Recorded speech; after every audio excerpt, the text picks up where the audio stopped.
the United States of America. Today I'm going to be teaching you guys starting steps on how to play the USA in Victoria 3.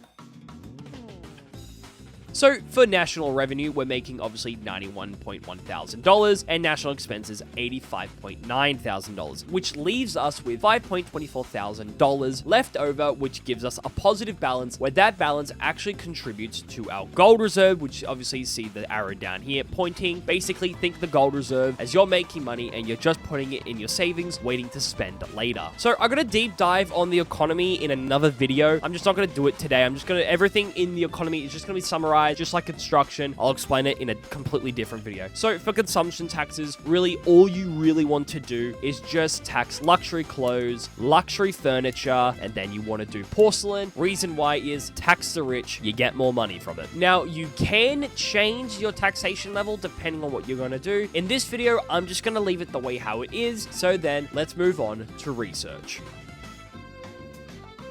Now, for research, you can either find the icon at the top of your screen or down here in the left underneath diplomacy, or simply by clicking F8. Now, as you can see here, we have production, military, society. Now, you can choose whatever you want to research first, depending on the type of playstyle you want to go for. But what we're going to do is we're going to go ahead and grab nationalism. Then we're going to grab the water tube boiler and nitroglycerin. Then along with postal savings and then pharmaceuticals. So these are the four that I would usually start with. The reason why you want to grab nationalism is because you'll be able to get the Manifest Dream journal entry, which we'll cover in our next chapter. The water tube boiler, which gives you an advanced production method on your mines. And nitroglycerin, which also helps with the mines by producing more iron and coal as a secondary production method. Postal savings, which helps the farmers and shopkeepers contribute more into the investment pool. And pharmaceuticals, which gives us the ability to unlock the public or private health law, which will be able to help us increase the standard of living. But once again, I want to reiterate, it doesn't matter what you research in a row. I just recommend these ones for now.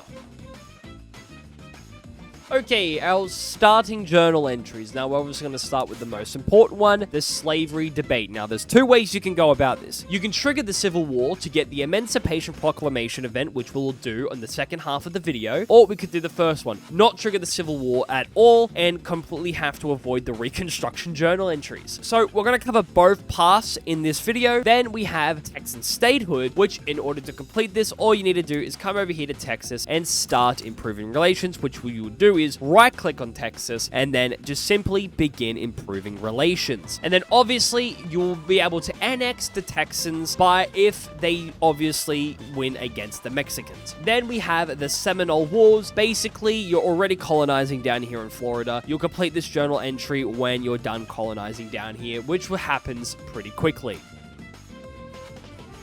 Okay, so colonization, which you will find if you come over here down to the diplomatic lens down at the bottom, basically the chess piece and the globe, or simply by clicking, well, Alt 3. Now, what you want to do is you want to make sure you click on Establish Colony. Now, as you can see here, we're colonizing everything else that we can for the moment, except for Oklahoma. So what we want to do is left click on Oklahoma, and now we'll start colonizing that land. Now, you won't be able to colonize unless you have an interest in the region. So for us, we're mostly colonizing in the Great Plains. Now, the difference between orange interest, between the orange and blue color is blue is a declared interest, while this one here is an interest that we already have because we have actual territory in there. Now, obviously, we'll get the same color in the Great Plains once we actually have the full state, if that question ever comes across your mind. Now, obviously, we have one more interest left. Now, we're going to quickly declare that in the North Sea.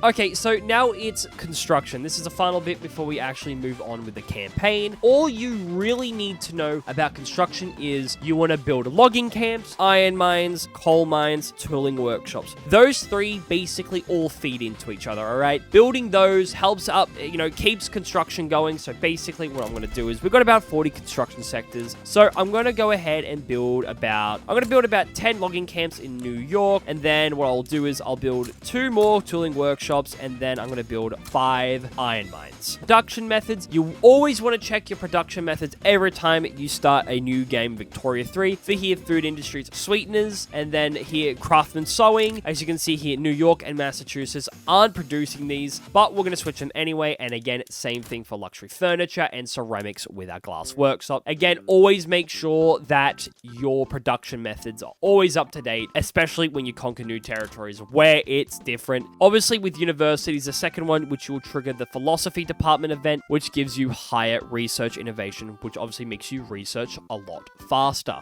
Now, before we go on with the tutorial, as you can see, we're now losing $16.2 thousand because our temporary national expenses, which is construction goods, we're spending about $23.3 thousand for construction. Once again, it's okay to lose money in this game. Now, the one thing that you really need to keep your eyes on is not building up too much interest to the point where your country goes bankrupt. You do not want that to happen, all right? So either you just let the autonomous investment pool build up for you, or you could simply come over here by clicking the construction. As you can see here, this 40 out of 40, it represents the amount of construction points per week you are doing. So as you can see here, we can build 2 logging camps, as this one is 23.9 points and this one is 16, which tallies up to 39.9. So this one we can build a lot quicker. This one we can't because there's not enough construction sectors to feed enough construction points into the logging camps.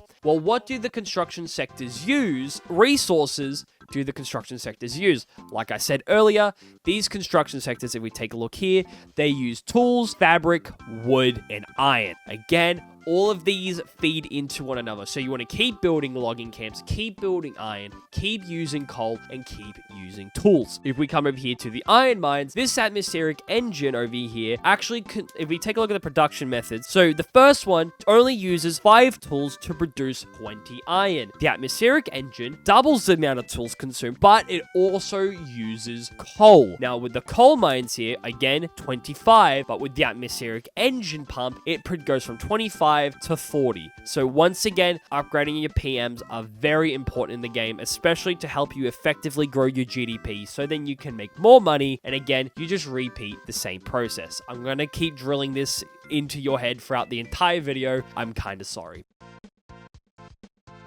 So for decrees, the only ones that we just want to do for the sake of this video, again, I will make a video on these if you really want me to, but we're going to do the greener grass campaign because it brings higher migration attraction. We're going to need that in New York and Pennsylvania, and then obviously road maintenance in New York as well, or Pennsylvania. Now, the reason why you want to do these two is because greener grass campaign, again, high migration attraction, which means more people are more than likely going to move to New York than anywhere else. So again, if you want to do it somewhere else on the country, you could do it in Tennessee, you can do it in Alabama. Again, the choice is up to you, but New York and Pennsylvania. And then road maintenance, which helps with state construction efficiency, which means build a lot faster when you're building in these states, which is what we're going to be doing in New York. And it obviously gives us higher infrastructure, which means basically I have 70 out of 115. The more you build in here, right, the more it's going to take up your infrastructure usage. If we go over, it means that we have terrible market access,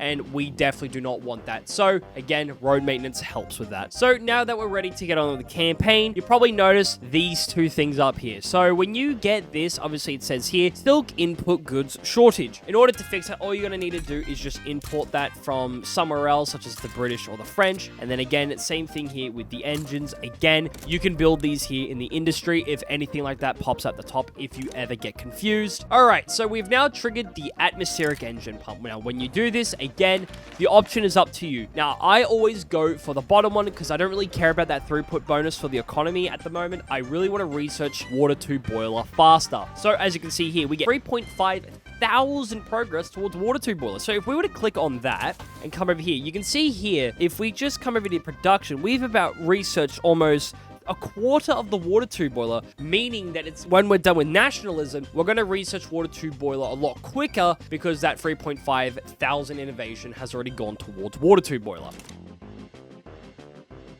Okay, so in my game, for instance, Texas has not lost the war with Mexico. So meaning, once I get my relations up to 20, which I will show you, then we'll be able to get the Texan statehood journal entry completed. Now, when it comes to geopolitics and what countries you want to align with, I kind of like to say France because, well, with France, you get to obviously maybe fight Britain for Canada and stuff like that. But in this route, we're just going to be friends with both Britain and France. So we're going to get a trade agreement with both of these guys. I mean, obviously, don't obviously owe them an obligation. So you want to kind of do both again. All right, so you're probably thinking, well, I want to conquer someone. Where do I go? Well, we're going to start looking towards Denmark. Remember when we put that interest up in the North Sea? It's going to come in handy. Now, the reason why I always start with the North Sea, the reason why I always conquer Greenland at the start as the United States is because I want to just have a permanent interest in this region. Say if I really want to fight the UK, I'll be able to liberate Scotland and Ireland because of just owning some territory in Greenland. So that's the only reason why we're doing this. Now, obviously, you'll probably get a trade agreement from France. Again, you want to accept that because when you're trading with France, it's not going to cost you as much bureaucracy. I don't know the exact modifiers, so I'm not too sure on that one. But again, we're just going to go after Greenland. I mean, you can go after Iceland. I guess we'll just go after Iceland for this video because it's hilarious. But we will be able to conquer them pretty quickly. So our war with Denmark has started. Now, all we're going to need to do is just do a quick naval invasion on Greenland by obviously selecting any random fleet. I mean, once again, Denmark does not defend Iceland and Greenland. They're always just going to be defending the here. Now, the Trail of Tears, this event here, only one event, doesn't matter. It's the Indian Territories thing to worry about. Now, again, naval invade Iceland. And what's going to happen is the reason why you just want to naval invade these two territories and not mainland Denmark is simply because, well, our war goals mainly focus on Greenland and Iceland, and eventually Denmark will capitulate. So we're just going to sit here until we get a Denmark capitulation. Okay, so we have now completed the Texan statehood because our relations with Texas is now 20. So Texan statehood.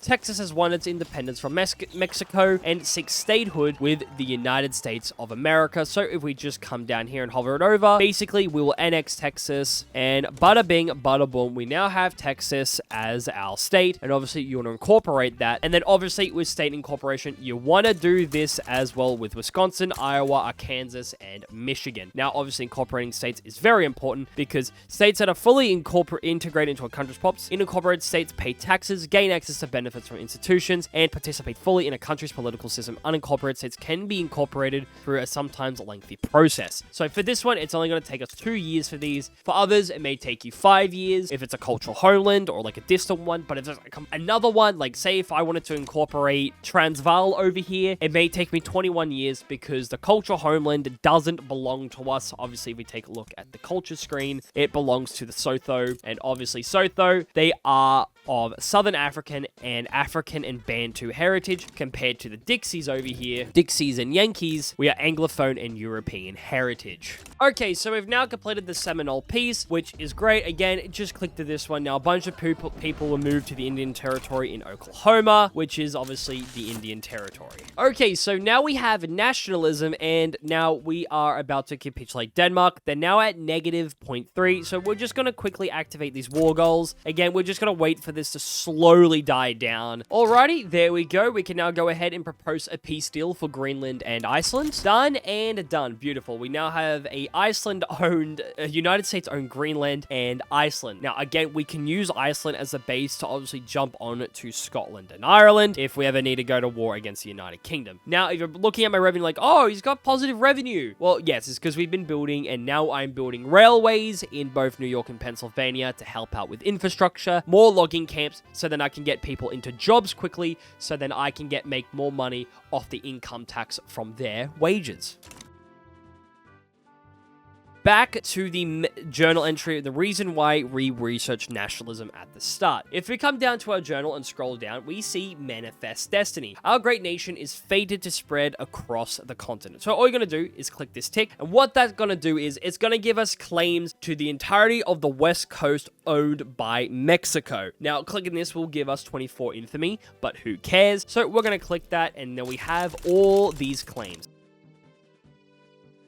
So this is where the big part of playing the United States kind of comes in, the military. Now, with our law, we have a law called a national militia. Now, these are all the perks of having national militia. We can have mobilized 310 battalions. However, the best thing about national militia is we get higher conscription rate, plus 100 maximum conscription. The rate's a lot faster, which is very good, but we also have a lot of leverage resistance. So what we're going to do is come here to the army, and we're just going to merge, have our two armies here. So we got the army of observation and the regular army. Now, I always do these two pallets. Now, for the regular army, I'm going to go ahead and build. So we start off with 7 skirmish. I want to turn this guy into, this into 25. So what I'm going to do is we're going to build 5 up here, 5 in Wisconsin, 5 in Minnesota, and then 3 in Michigan. So that should tally up to 25. And then for mobile artillery, again, build them wherever, 5, 10, 15, 20, 25. So that is going to be 25 artillery and 25 skirmish infantry. This is going to be our offensive division. So again,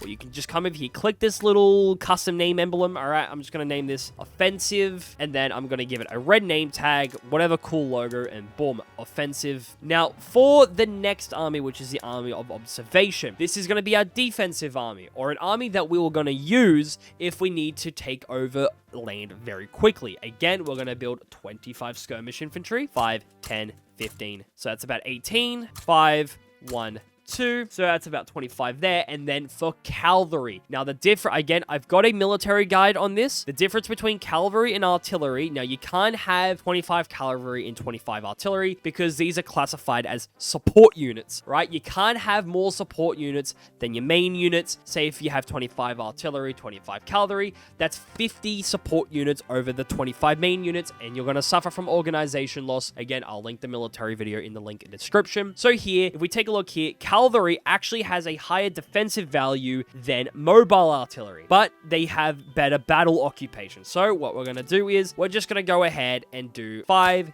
10, 15, 20. So we got 25, 25. Again, we're going to also have a mixed division of 15 mobile artillery and 10 cavalry, obviously for better kill rate. Again, you can mix and match with your divisions, but these are the ones I'm just going to get you guys to start off with. Also, once you get Manifest Destiny, don't forget to colonize Texas and Utah, because we now have claims to colonize this area like Mexico. That's why we couldn't colonize them at the start, is because we didn't have any claims. So, just need to mention that as well. Now we're going to talk about conscription. Now, we talked about it a little bit earlier. Now, this is where we're going to go to war on Mexico. So with the offensive, you see this bottom guy down here. These are your conscripts. Conscripts are civilians or peasants who you raise. These are people who aren't actually employed into the army. So with these skirmish guys, you can mix them around. You're going to hold down left control and then just left click. Yep, just get a couple of these guys. And we've managed to conscript up to 16 here. And then we're going to do 15 and then 1 down here. So we have about 11 conscripts for mobile artillery and 16 for skirmish. Now, what we're going to do is come over here to Mexican Texas, right click, and then come down to diplomatic demands targeting Mexican Texas, and then you have this return state. Left click, and then we're going to start this diplomatic play. Now, once again, you can bring in people into a war if you can. Hopefully, no one joins in. So what we're going to do is we're going to click on add war goal, return state, all of these. We're going for everything. All right, we want all of this, and then we're going to add all of this to the primary. Now we can go ahead and turn Mexico into a protector. Now that's completely up to you if you want to have big balls. In this video, since it's a beginner's guide as the United States, we're not going to do that, okay? Even though I would do it in this case, but for this example, we're not going to do that today. We're just going to try and remain with low infamy and getting you used to playing Mexico. Now make sure you grab war reparations as well, and that's about it. Now we want to click the army, our offensive army over here, and we're going to click mobilize, and then we're going to raise the conscripts. So basically what's going to add on is we start with 13, but this is going to add 27 more soldiers to our 13. So in reality, we're going to have around 40 troops in this one division, but the max we can hold is 36. How do we fix that? Left click the general and just promote him, which gives him a higher command limit, which is now 72. Again, we're just going to deploy him over here here, and this army should be enough to take down Mexico alone. Now, one thing you also need to do is make sure you designate your strategic objective to Mexico City, which is just right here, because once you grab the capital, they capitulate so much quicker, which is really nice. Now, we're going to need them to capitulate quicker, right? Well, luckily we have our amazing army of observation down here. We're going to do a quick naval invasion on Veracruz. So we're going to start that naval invasion, select fleet, anyone, doesn't matter. And we're gonna do that now. As you can see here, we got a free landing in, and we are already pushing towards Mexico just like that. And yeah, the war against Mexico is really not that hard. Super simple. Mexico has line infantry, which has a lot lower debuffs compared to skirmish. And as you can see here, yeah, they are they are capitulating really quickly. That's interesting. And there we go, proposed peace deal. And just like that, we now have all this territory, which is nice. Now, what you want to do is come back to the political lands, state actions, and then now we need to incorporate Florida, Arizona, Nevada, California. Now, again, once you're done colonizing the Dakotas, Montana, you're going to need to incorporate these as well. So again, please keep that in mind. A lot of the Midwest isn't incorporated yet. Now, again, California takes around 21 years to incorporate, so a lot of these places do take some time, but that's a-okay, you know? So again, establish colonies as well. We need to start colonizing Arizona and New Mexico. Alrighty, so we have a bunch more journal entries, such as the Oregon border dispute, the Indian removal, and then we have the Manifest Destiny Frontiers, and the Mexican coercion. Again, all we need to do is we just need to own these states, and most of them we've got to colonize. You'll complete these two just with time in the game. Do not worry. Now, the Oregon border dispute. Now, what needs to happen is we need to finish colonizing most of Montana, and then we need to start the expeditions on the map, the American Western Frontier. Now, we're going to need to do this 3 times, but we can't do it until we get Quinnan technology. So now you may see the ability to enact ban slavery. Now, I'm just letting this sit here because I don't have enough laws to not ban it, all right? Now, the thing is, you really don't want to trigger the Civil War at all. So again, I'm going to let this sit here until I can get guaranteed liberties. So again, if we take a look here at our government, we can now actually chuck in the industrialists and the intelligentsia. Now, we could obviously move to free trade, which is a very good law. First, we're going to want to grab guaranteed liberties. This is the first one we're going to need to use in order to ban slavery without the Civil War. Alrighty, we've now also completed the Mexican Cession event, which is very good. Again, now what happens is California, Nevada, Utah, and Arizona now become Yankee homelands. And what that happens is it actually decreases the amount of time to incorporate, because now it's classified as a homeland. It's really good. So yeah, we get to incorporate these territories a lot faster, and we're actually almost done colonizing, which is very, very nice. Again, only 3 areas left to colonize. Now, we can't really colonize Alberta or Idaho because, well, it's obviously because the Columbia District and the Hudson Bay Company have claims here, and we do not. So we can't colonize it. And there we go. We now have Quinnan technology, and then I'm going to come back here to military and go straight to breech loading artillery. All right, now again, remember PMs. Now I'm going back to upgrade these. Again, always keep checking. All right, they got an exclamation mark, probably means you can upgrade the production methods. I still haven't done all of these.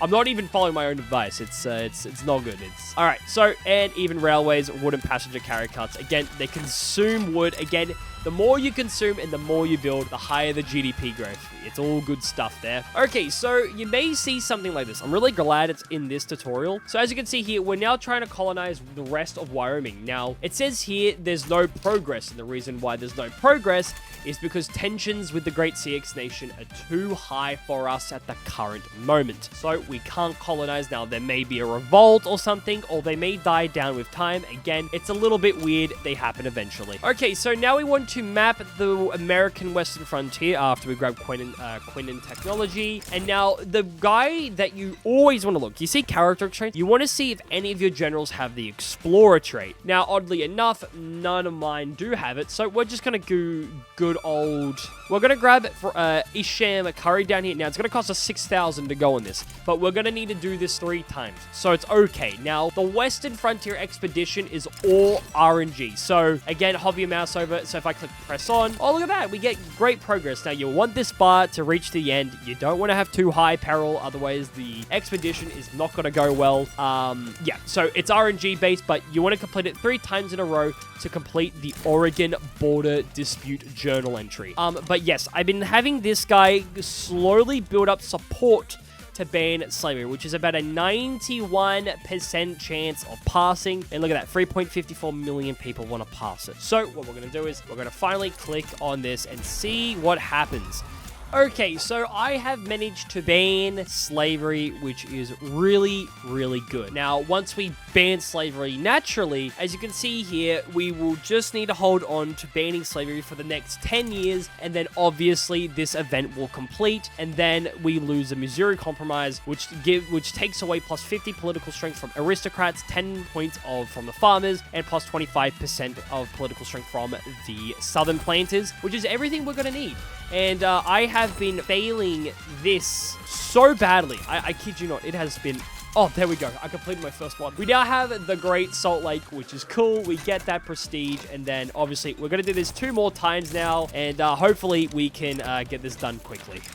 And that is our second one, the Buenaventura River. And we're now going to finally click on our final map. Oh, wait. Are we done already? Is that it? All right, well, I just need to colonize. Okay, see, all we need to do now is finish colonizing Wyoming. But, well, yes, as you can see, we needed to restart from scratch with that one. All right, so after I've just quickly annexed everything, we've now finished colonizing. We got everything we need. We now have the Oregon Treaty. So basically, again, the Oregon Treaty basically completes once you're done colonizing most of the Great Plains. I got chocolate in my mouth. So basically, we get the Oregon Treaty, which obviously gives us Idaho, Washington, and Oregon, just like that. And we obviously complete the Frontier Wars, which makes Nebraska and all of this Dixie and Yankee homeland. Again, what we're going to need to do is we're going to want to go ahead and incorporate all these guys. Now, France and Britain are in a war. Obviously, I didn't join the war because, well, I don't want to. Alrighty, so I guess that's all we're going to do for today's guide video. So, I mean, obviously, we managed to go ahead and form a majority of mainland USA. If I was to go from here, I mean, the slavery debate we're about to finish, you just hold on for it to 10 years and then you lose this modifier here.